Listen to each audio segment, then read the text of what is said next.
সার্কের বিকল্প নতুন জোট গড়ছে চীন পাকিস্তান। যুক্ত আছে বাংলাদেশও। নতুন আঞ্চলিক জোট গঠনের পরিকল্পনায় একসঙ্গে কাজ করছে পাকিস্তান ও চীন। আর সম্ভাব্য ওই জোটটি দক্ষিণ এশীয় আঞ্চলিক সহযোগিতা সংস্থার বিকল্প হয়ে উঠতে পারে। এই জোট গঠনের সঙ্গে বাংলাদেশও যুক্ত আছে এবং মূলত এই উদ্যোগেরই অংশ হিসেবে সম্প্রতি চীনের কুনমিং শহরে পাকিস্তান, চীন ও বাংলাদেশের মধ্যে ত্রিপাক্ষিক বৈঠক অনুষ্ঠিত হয়। সোমবার ৩০ জুন এক প্রতিবেদনে এই তথ্য জানিয়েছে পাকিস্তানি সংবাদ মাধ্যম এক্সপ্রেস ট্রিবিউন। সংবাদ মাধ্যমটি বলছে, পাকিস্তান ও চীন বর্তমানে একটি নতুন আঞ্চলিক জোট গঠনের পরিকল্পনায় একসঙ্গে কাজ করছে, যা দক্ষিণ এশীয় আঞ্চলিক সহযোগিতা সংস্থার বিকল্প হয়ে উঠতে পারে। কূটনৈতিক বেশ কয়েকটি সূত্র জানায়, ইসলামাবাদ ও বেইজিংয়ের মধ্যে এই বিষয়ে আলোচনা এখন অনেক দূর এগিয়েছে।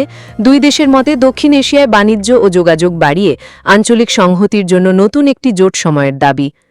সম্প্রতি চীনের কুনমিং শহরে পাকিস্তান, চীন ও বাংলাদেশের মধ্যে অনুষ্ঠিত ত্রিপাক্ষিক বৈঠক ছিল এই উদ্যোগেরই একটি অংশ।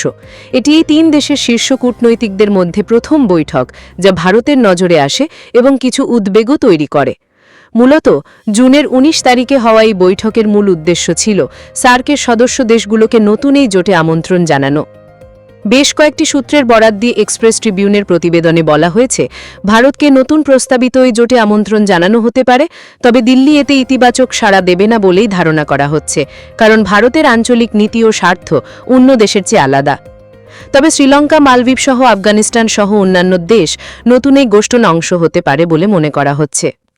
সিন্ধু পানি চুক্তি নিয়ে হেগের রায়কে আইনি জয় হিসেবে দেখছে পাকিস্তান। পাকিস্তানের পারমাণবিক বোমা তৈরি আটকাতে চেয়েও যেভাবে ব্যর্থ হয় ইসরায়েল। ভারতের সঙ্গে সংঘটে পাকিস্তানের সেনাপ্রধানের প্রশংসায় পঞ্চমুখ ট্রাম্প।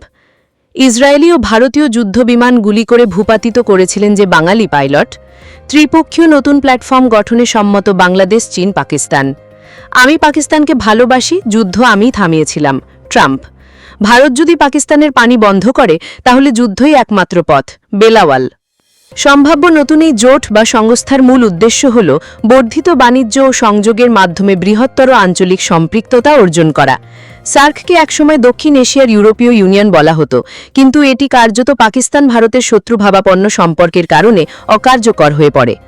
সর্বশেষ সার্ক সম্মেলন হয়েছিল ১০ বছর আগে। ২০১৬ সালে ইসলামাবাদে সম্মেলন হওয়ার কথা থাকলেও ভারত সেটা বয়কট করে এবং প্রাক্তন প্রধানমন্ত্রী শেখ হাসিনার নেতৃত্বে বাংলাদেশের সরকারও সেই সময় ভারতপন্থী হওয়ায় ঢাকা সেই সময় সেই সম্মেলনে অংশ নেয়নি। তহবিলে টান, সংকটে সার্ক।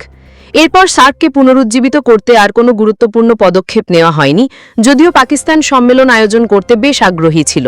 সম্প্রতি পেহেলগাম হামলার পর ভারত পাকিস্তানি ব্যবসায়ীদের জন্য সার্কের বিশেষ ভিসা সুবিধাও বাতিল করে দেয়, যা সার্কের ভবিষ্যৎকে আরও অনিশ্চিত করে তোলে। এমন অবস্থায় পাকিস্তান ও চীন কয়েক মাস ধরে নতুন সংস্থা বা জোট গঠনের প্রস্তাব নিয়ে আলোচনা করছিল এবং উভয় দেশই এই সিদ্ধান্তে পৌঁছেছে যে উন্নত ভবিষ্যতের জন্য একই মনোভাব থাকা দেশগুলির একে অপরের সঙ্গে হাত মেলানো উচিত। বাজেটে প্রতিরক্ষা ব্যয় ২০% বেশি বাড়াল পাকিস্তান।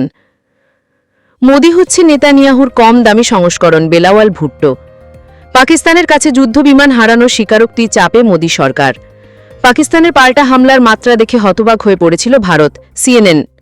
ভয়ঙ্কর গোয়েন্দা তথ্য পেয়ে মোদিকে যুদ্ধ বন্ধে চাপ দেয় যুক্তরাষ্ট্র। ভারতের ভূপাতিত হওয়া ৫ যুদ্ধ বিমানের ৩টি রাফাল ফাইটার জেট। ভারত চেয়েছিল শক্তি দেখাতে, কিন্তু প্রকাশ পেল দুর্বলতা। মূলত বাণিজ্য, যোগাযোগ ও আঞ্চলিক সংযুক্তি বাড়ানোই হবে নতুন জোটের মূল লক্ষ্য। এছাড়া মতদর্শগতভাবে মিল আছে এমন দেশগুলোকে একত্রিত করেই গঠন করা হবে এই নতুন সংস্থা। পর্যবেক্ষকরা মনে করেন, ভারত সাম্প্রতিক সময়ে সাংঘাই সহযোগিতা সংস্থার দিকেও খুব একটা আগ্রহ দেখাচ্ছেন না। ভারতীয় প্রধানমন্ত্রী নরেন্দ্র মোদী সর্বশেষ ২টি এসসিও সম্মেলনে অংশ নেননি। চীন, রাশিয়া, ইরান, পাকিস্তান সহ মধ্য এশিয়ার কয়েকটি দেশ এসসিওতে রয়েছে। এছাড়া অনেকেই জোটকে পশ্চিম বিশ্বের প্রতিদ্বন্দ্বী হিসেবেই দেখেন। তবে ভারতের নীতিগত পার্থক্য ও পশ্চিম ঘেঁষা অবস্থান এসসিওর লক্ষ্য উদ্দেশ্যের সঙ্গে অসঙ্গতিপূর্ণ বলেই অনেকের মত।